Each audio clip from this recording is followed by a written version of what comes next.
Informativo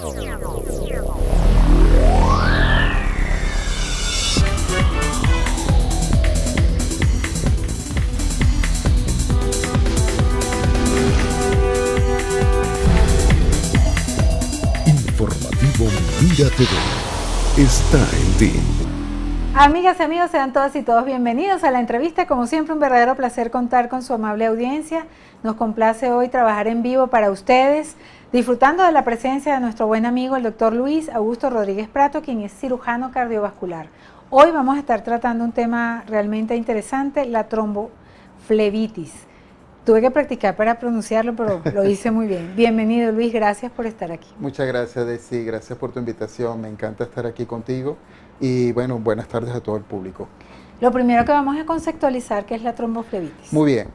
Cuando hablamos de tromboflebitis es un término viejo, antiguo, que todavía se sigue aplicando. Se refiere fundamentalmente a la formación de un trombo o coágulo, como la gente lo conoce, dentro de las venas, ¿de acuerdo?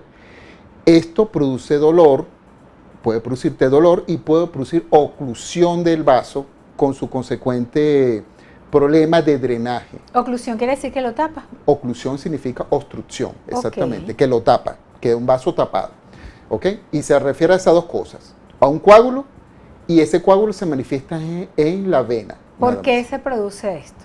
Muy bien, para empezar vamos a retomar una definición que se aplicó en el siglo XIX, que todavía se aplica, que es la famosa tríada de Virchow, en donde se menciona que hay tres factores para que ocurra una tromboflebitis. Uno es el éxtasis venoso, es decir, cuando la sangre se mantiene líquida mientras ella se mueva. Pero cuando ella se detiene, tiende a formar coágulos. Un ejemplo típico, cuando le tomas una muestra de sangre a un paciente en un tubo, el rato eso forma un coágulo, ¿de acuerdo?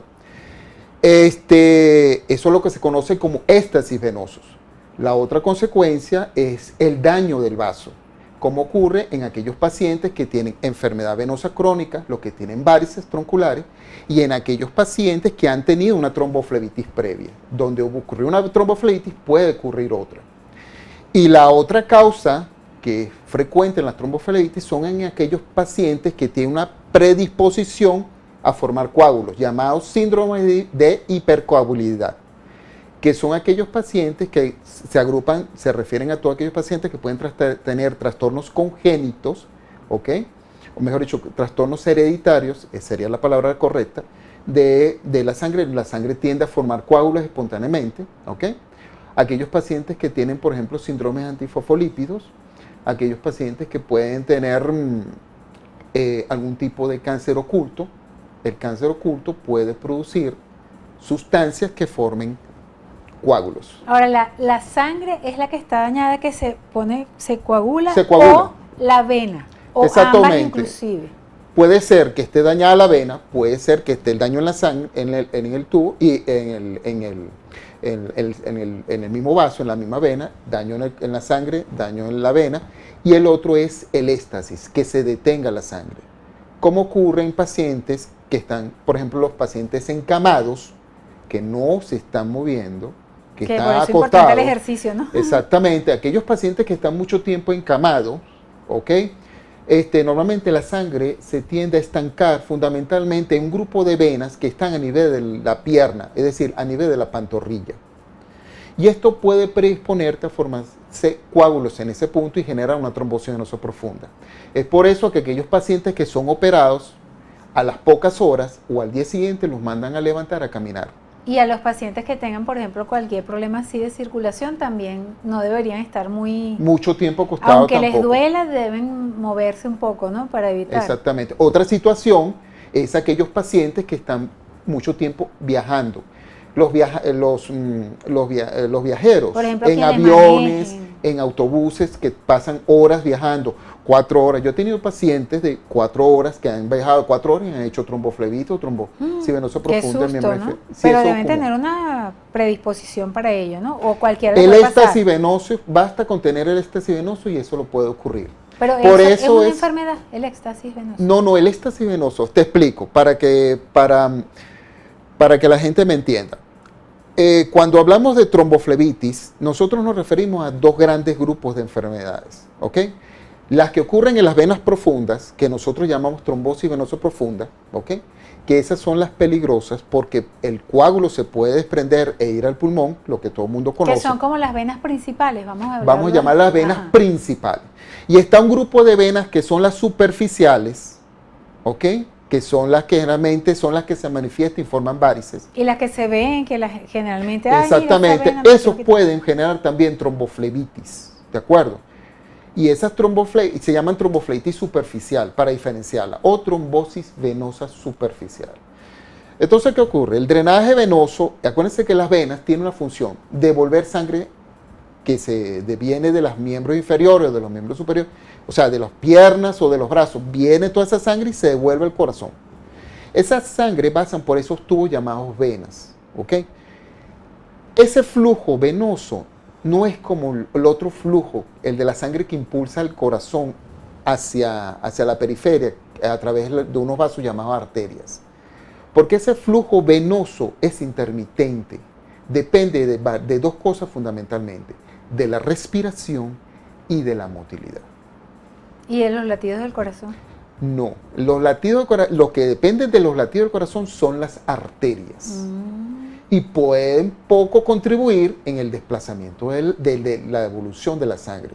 Hay algo que llamamos nosotros una presión dinámica que no tiene mucha fuerza. Lo que aquí importa es realmente la presión que impulsa tanto en la aspiración de la respiración como el efecto de los músculos al contraerse, por ejemplo en la pantorrilla o el muslo y el pie, pantorrilla y muslo, que al tú caminar favorece que la sangre se devuelva. Te lo explico de una manera. Con 7 pasos tú logras devolver la sangre completamente a la pierna. 7 pasos. ¿Qué tal? ¿Qué síntomas podemos nosotros identificar de una persona que pueda ser susceptible a que le pase algo como una tromboflebitis? Ok. Depende de donde ocurra la tromboflebitis. Si es una tromboflebitis, si ocurre en los vasos profundos, que es lo que llamamos trombosis venosa profunda, uno de los síntomas característicos suele ser el aumento de volumen del miembro. El miembro se edematiza. Y esta inflamación... O sea, se hincha. Se hincha, exactamente, se hincha. Pero esta hinchazón tiene una particularidad. Tú puedes de repente estar todo el día trabajando y en la noche tienes la pierna hinchada. En la tarde tienes la pierna hinchada, te acuestas y esa hinchazón desaparece al día siguiente. Pero este tipo de hinchazón... Recomiendan subir los pies, ¿no? Exactamente, exactamente, porque al subir los pies, tú lo que estás haciendo es vaciar las venas. Vaciar la sangre. Es como que tengas, imagínate tú tienes un vaso, un botellón, imagínate estos frascos de agua que nosotros consumimos y tienes la mitad. Si tú te acuestas, tú levantas la parte inferior, la subes, ella va a ir hacia abajo, se va a devolver por la gravedad, ¿de acuerdo? Entonces, ¿qué pasa? Hay esa hinchazón es exageradamente grande y no cambia. El paciente amanece con la pierna hinchada, se mantiene hinchada durante el día, quizás se hinche un poquito más, pero se mantiene hinchada, se acuesta con la pierna hinchada y al día siguiente aparece la pierna hinchada. Ese es el signo más importante. Se puede acompañar con o sin dolor, ¿de acuerdo? Hay un caso de tromboflebitis muy particular en donde no puede haber hinchazón, que no necesariamente tenga que venir la hinchazón, que es cuando ocurren en lo que llamamos tromboflebitis de venas gemelares, que es cuando el paciente refiere un dolor en la pantorrilla. Estás viajando y sientes un dolor en la pantorrilla. Eso, cuidado, porque eso puede ser una trombosis venosa profunda o tromboflebitis profunda. En el caso de las tromboflebitis superficiales, las venas son evidentes, eso se ve, ¿de acuerdo? Porque la vena donde tú veas que tienes una vena, eso se brota, se palpa como un cordón, es doloroso y hay enrojecimiento en la piel. Eso es una enfermedad, siempre que hay venas así superficiales que suben. Normalmente tú puedes tener venas superficiales, por ejemplo, una característica típica de nosotros tenemos venas superficiales en las manos. Eso no es una enfermedad, ¿de acuerdo? ¿Cuándo se vuelve una enfermedad? Cuando esa vena superficial se complica con una tromboflebitis. ¿Cuándo ocurre una tromboflebitis en la mano? Cuando le agarras una vía periférica y esto puede producir una tromboflebitis. Es de riesgo, o sea, cualquier cosita podría generar. Ahora, en cuanto al diagnóstico de estas enfermedades, ¿cómo puede saber una persona si tiene o el riesgo o quizás ya una tromboflebitis? ¿Siempre duele o usted nos señalaba que a veces podía ser asintomático? Mira, ahí Tromboflebitis profunda o trombosis venosa profunda, la mayoría suelen ser acompañarse con hinchazón. Una hinchazón, realmente puede haber dolor o no, la mayoría, un porcentaje de pacientes se quejan de dolor, y cuando tengan ese signo, lo primero que tienen que hacer es acudir a su médico, al médico, ¿de acuerdo? El médico examina al paciente. ¿Que siempre debe ser un cirujano cardiovascular o qué especialista? No necesariamente, porque ¿qué pasa? La tromboflebitis tiene un componente, tiene un manejo médico, debe ser manejado por un equipo multidisciplinario. Tiene un componente médico que es el uso de los famosos anticoagulantes, ¿ok? Y eso generalmente lo puede cumplir cabalmente un médico internista, ¿de acuerdo? Hay médicos de emergencia, emergenciólogos que conocen de esta enfermedad y pueden tratarlo, ¿de acuerdo? La idea es que al final lo vea un cardiovascular para ver qué o un vascular, huyendo vascular, ¿ok? Para ver qué puede hacer él con respecto a esta. Porque hay situaciones en que la trombosis venosa profunda o tromboflebitis profunda es quirúrgica. ¿De acuerdo? Ahí es donde entra en el juego el cirujano cardiovascular, que es su especialidad. Exactamente. Ahora, doctor, sabemos la situación que está viviendo nuestro país con respecto a los insumos médicos. Los anticoagulantes, pues uno de ellos, como la mayoría de los tratamientos, antibióticos, etcétera, están escasos en nuestro país. ¿Qué está pasando con los pacientes específicamente que tengan alguna tromboflebitis o un tipo de padecimiento de esto en las venas con respecto al suministro de medicamentos en Venezuela? La respuesta de nuestro invitado en la próxima parte de este espacio.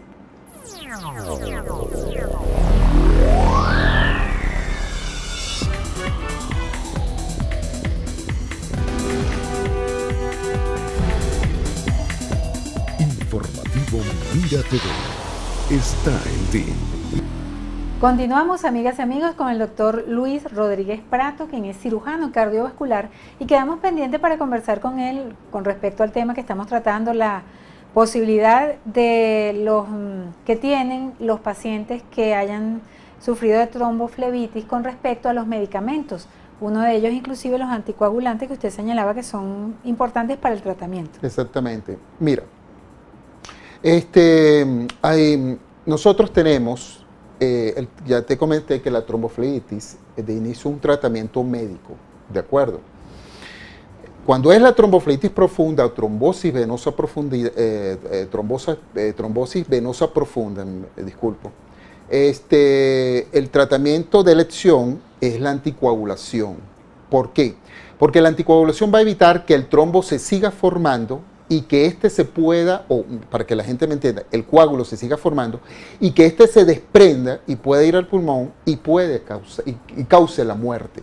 Que ese es el riesgo que tiene. Puede ser mortal. Es mortal, o sea, es mortal. O sea, muchas veces, muchos pacientes que pueden haber salido bien de una cirugía, lo que los mata no es la cirugía en sí, sino la trombosis venosa profunda. Y si no tienen anticoagulantes, que es el caso en Venezuela, que no hay. Que es lo que realmente me preocupa, realmente, y lo tomo como a manera personal.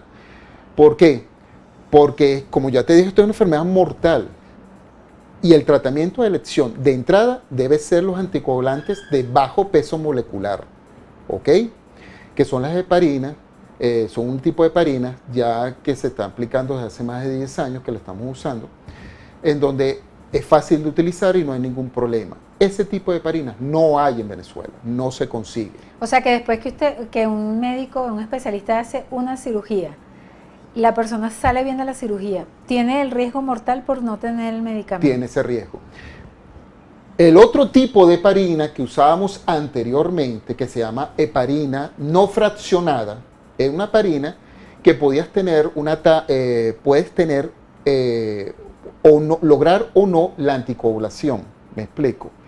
Es difícil manejo porque tiene que ser administrada periódicamente, muy frecuentemente. Algo arcaico que ya no se debería Exactamente. estar usando. Y que lamentándolo mucho, su manejo es muy difícil. Yo he tenido la experiencia que me han llamado de hospitales públicos solicitando cómo se anticoagula el paciente por vía parenteral. ¿Me entiendes? Porque ni siquiera hay la pericia, el conocimiento. No hay esa pericia ni ese manejo. El que no haya pasado por eso, no conoce eso, ¿ok? El que no ha manejado ese tipo de heparina corre riesgo de no anticoagular adecuadamente al paciente. ¿Y qué ocurre? Que tú tienes, después que tú empiezas con ese tipo de heparina, es que comienza después el otro medicamento, ¿ok? Que era el tradicional, que era la warfarina. La warfarina no puede entrar, no se puede utilizar de entrada, porque la warfarina tiene una actividad protrombótica. Es decir, es verdad que tiene un efecto anticoagulante, pero también tiene un efecto protrombótico, formador de coágulos. O sea, que puede ser como un Porque boomerang. inhibe la formación de unas proteínas que participan precisamente en la destrucción de los trombos, que son las proteínas C y S.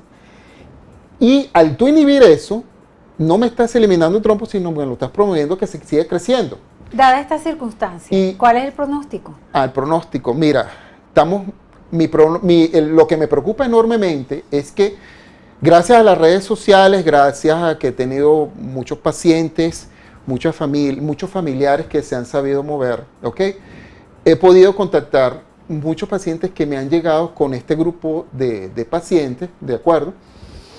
Con este grupo de gente que nos permiten conseguir este tipo de heparina de bajo peso molecular para tratar estos pacientes. Que si un amigo se lo traiga, un familiar del exterior. Entonces, la otra manera es hospitalizar al paciente y poner anticoagulante por un largo tiempo parenteral con esta heparina y después iniciar con la warfarina. Que es con la que usted señala que no hay la pericia en el país porque no se usa Exactamente, que eso es lo que realmente me preocupa. Eso es lo que realmente me preocupa.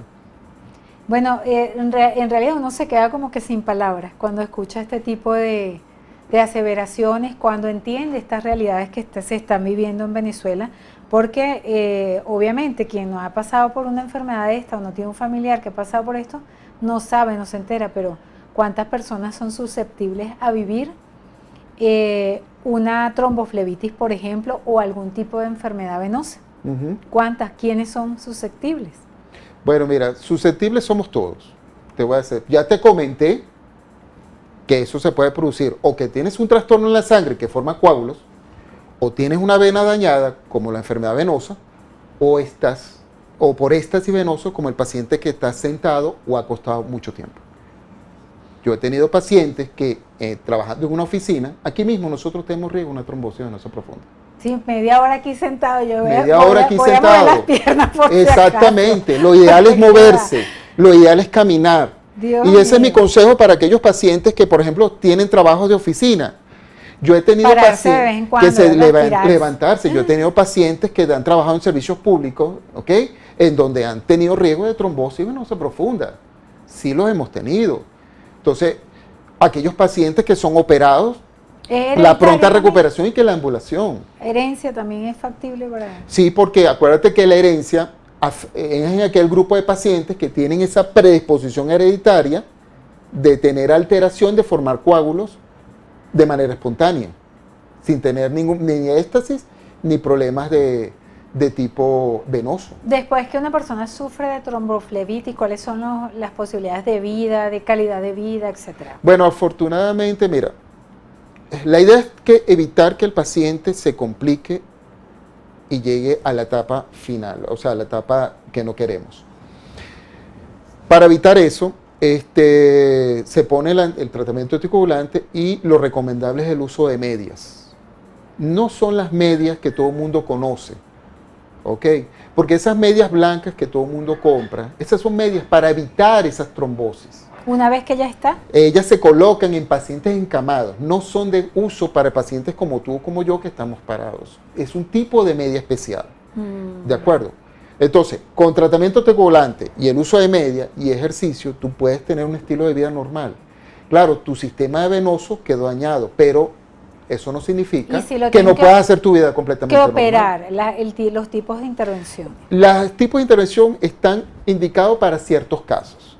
Por ejemplo, en la tromboflebitis superficial, cuando hay afectación del tronco safeno, de una vena llamada safena, y esto se acerca mucho, ese coágulo se acerca mucho a la vena femoral común, que es la principal, ahí tenemos que hacer algo para detener ese avance, ¿de acuerdo? se hace vigilancia ecográfica y se pone anticoagulante, y si uno ve que está avanzando, uno hace el tratamiento. Que es una que operación. es ligar, sí, una cirugía. Hay situaciones en que la trombosis es tan severa que ocurre en todo el sistema venoso profundo, que ocluye, detiene el flujo arterial, es decir, el flujo de llevar sangre a la pierna. Y afortunadamente es una complicación que es rara. Yo en mi vida lo he visto 2 veces. ¿Ok? Y esa complicación se llama lo que llama flemancia cerulea dolens o gangrena venosa, Ahí es que cuando puedes tienen perder la que- pierna. Ajá, tienen que amputarle el Hay que- miembro. entonces, ese tipo de complicación es de tratamiento quirúrgico. Claro. Hay que hacerlo.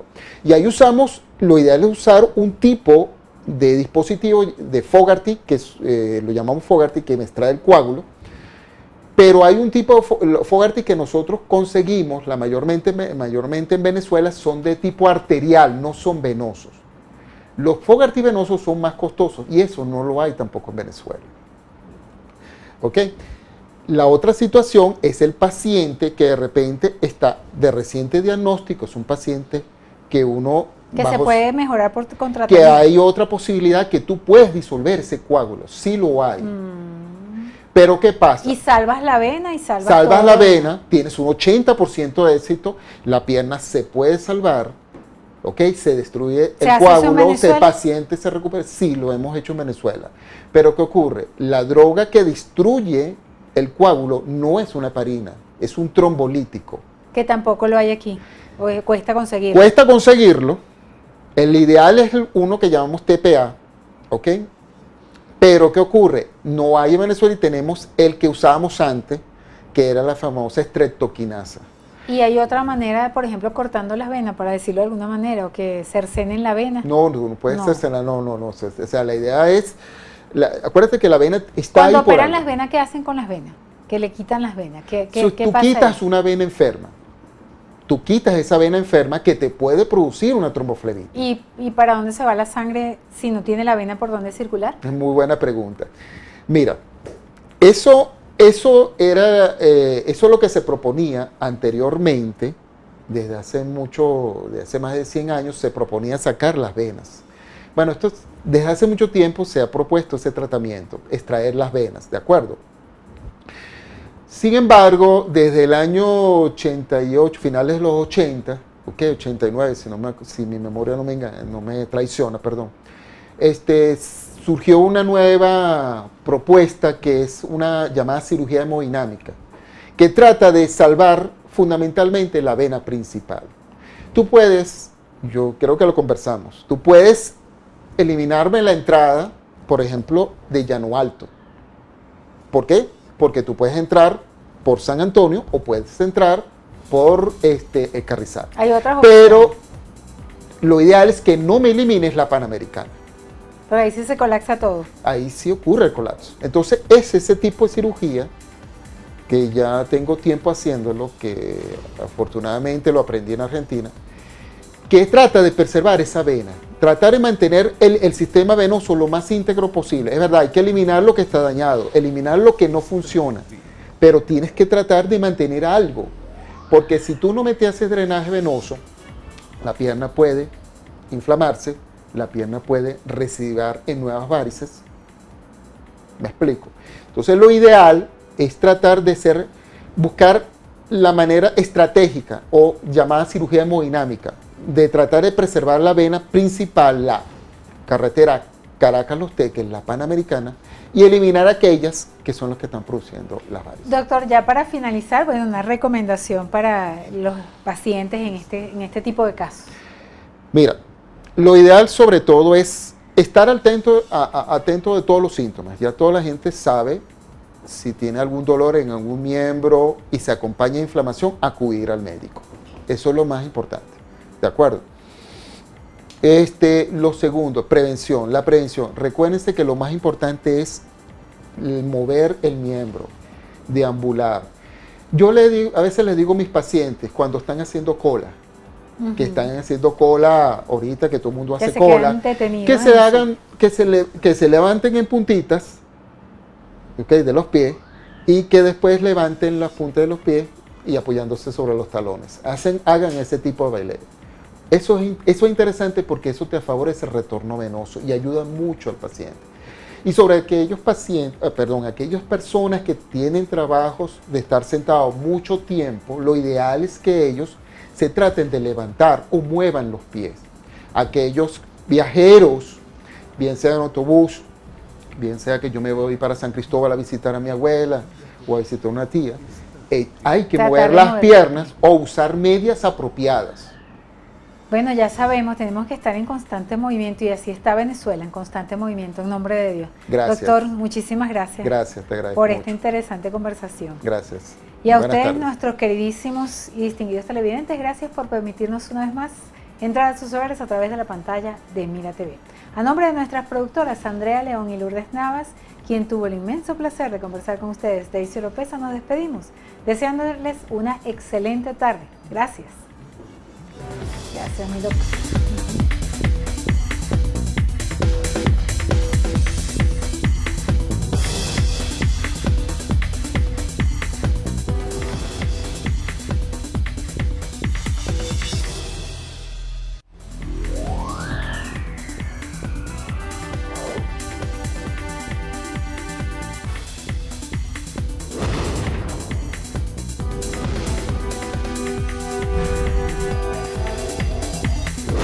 Informativo Mira TV está en ti.